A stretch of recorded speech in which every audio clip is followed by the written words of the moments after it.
or going into the third week of game? How would you kind of assess where your offense is right now? I really like where we're at, and our guys they're bought into what we're trying to do, and we've put a lot on them in the last 3 weeks. Just because, like we tell them, we're just trying to give them as much as we can going into a game, as far as a menu of things we can go to and be able to go execute at a high level. And I'm really, really pleased with those guys. It doesn't matter if it's that first group, second group, third group. I think they've all done a good job just trying to absorb all the information that we've given them and trying to execute it the best they can.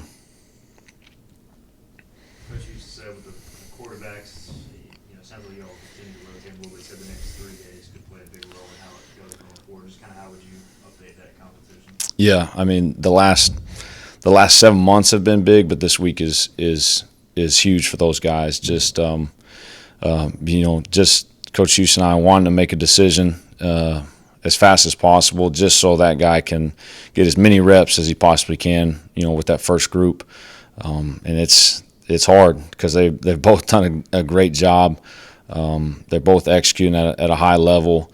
And the thing about them, they're both competitive. As guys, if I've been around, they both want it. But it is a huge week, and it'll all come down to the same things that it's been the whole time, just consistency, protecting the football, and making the guys around you better. There's going to be one guy that's happy and one that's disappointed. Do you talk about that now leading up to it, or do you cross that bridge when you get there? It's really cross that bridge when you get there because, in both their minds, they think they're the guy, as they should. They both played really well, and I want them that way. But at the end of the day, we got to make a decision, and we got to have one guy that knows he's the dude. He's the guy that we're going to put our faith and trust in, and that we're going to ride with no matter what. And so it's big boy football, and these guys are competing for jobs every single day, not only at that spot but a couple other spots. And they know that. They're both older, mature kids that have played college football. They know that the job's on the line, and that only one guy's going to get it. So you guys got to use Coach Hom Saturday during the scrimmage. You were able to communicate with your quarterbacks. How did you like that? How did that go? It was good. It was a good practice. I'm glad we'll get a couple more test runs at it. The biggest difference on Saturday was actually having the kill switch with the mic going out at 15 seconds. We have not had that obviously in practice without a play clock. And that was nice. And hopefully we don't ever reach that too often, but there will be times that we do, and make sure that I'm locked in and seeing when that thing goes off. But I love it. I think the quarterbacks love it. Just me being able to give them a little piece of information on every snap. It's changed the game for sure. How much are you learning about your offensive players with having to deal with all the looks, the stunts, and the blitzes that Blake throws at you? There's no doubt about it. That's what's encouraging for us, and just knowing how good Blake and those guys are. And I think we know it, but I don't think we quite realize how good they really, really are. I mean, they are deep as can be up front. They give you a lot of different looks, and so for us and our side of the ball, the more success we can have, the more consistent success, sustained success that we can have. It gives us confidence being able to go move the ball against anybody in this league. Because I've got a hard time just imagining us playing a defense that's going to give us as many looks with this quality of players as we see every day in practice. And it's made us better. It's made me better as a play caller, just having to get creative in how we do certain things because, it's not only the scheme, but, Coach Harrell and the rest of that defense staff, they're great coaches, man. And they coach those guys extremely hard. They play hard. And that's to be expected. They've done it for several years now. And so it's made us better as an offense, and that's what you want. You want that competition because at the end of the day, here in about 2.5 weeks, we're going to be on the same sideline, and it's going to be what we want. How are the big guys doing with the speed of the tempo and staying in the Yeah, I've said it before. They got the hardest job, especially in fall camp when it's 95 degrees, but that heat index is about 110. It's been an adjustment for them, but now a week and a half, almost 2 weeks into camp, they're starting to play themselves into shape. They can run all they want in the summertime, but until you really go do it and have to go lean on somebody and do it really fast, it just takes time. But they're getting their legs under them, which is encouraging.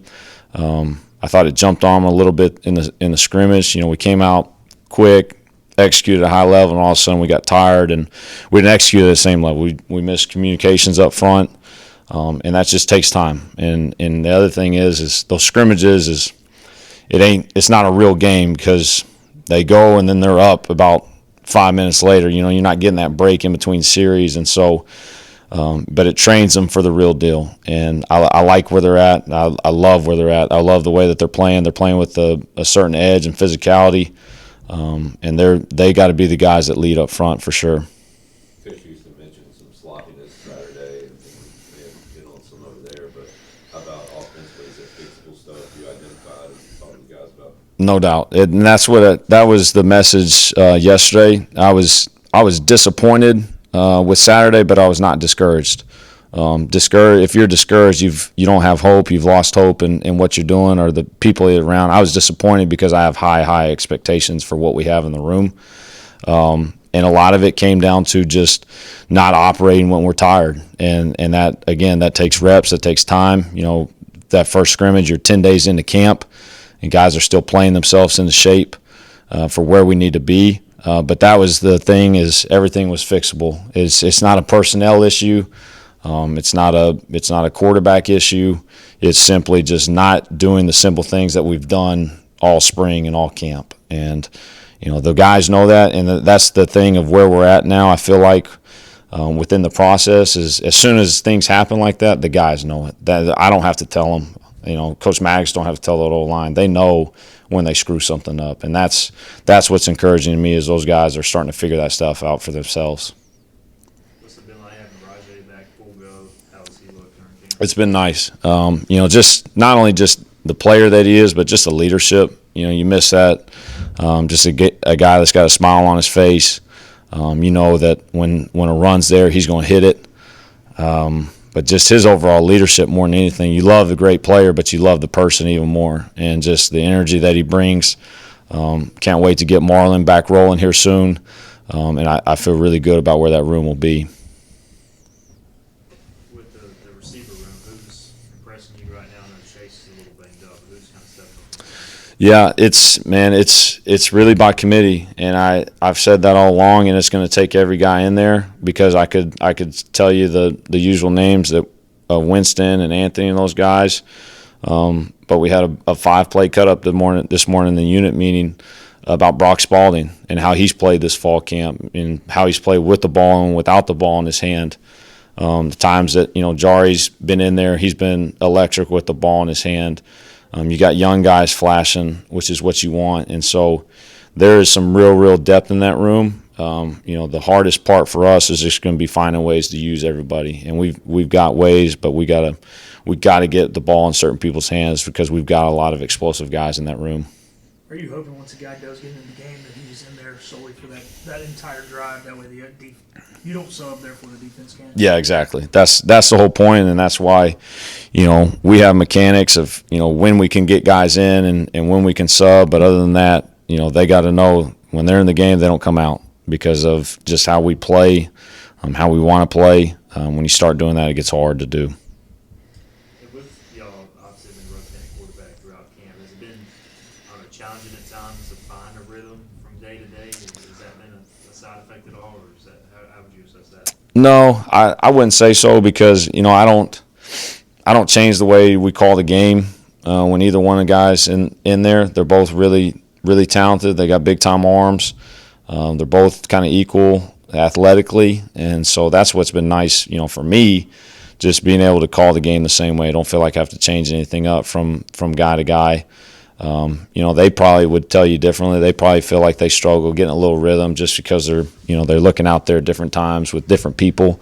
But that also comes down to just why, we want to get a guy in there that way he can feel comfortable as he can be with the time that we have left.